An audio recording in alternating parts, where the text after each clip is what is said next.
Ya Allah, sesungguhnya waktu duha itu duhamu, kecantikannya kecantikanmu, keindahannya keindahanmu, kekuatannya kekuatanmu, kekuasaannya kekuasaanmu, perlindungannya perlindunganmu.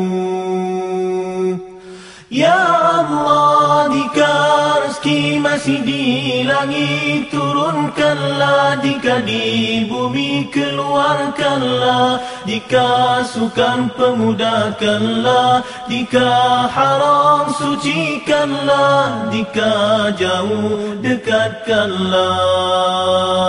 Berkat waktu duha, kecantikanmu, keindahanmu, kekuatanmu, kekuasaanmu, limpahkan kepadaku segala yang Engkau telah limpahkan kepada hamba-hambamu yang soleh.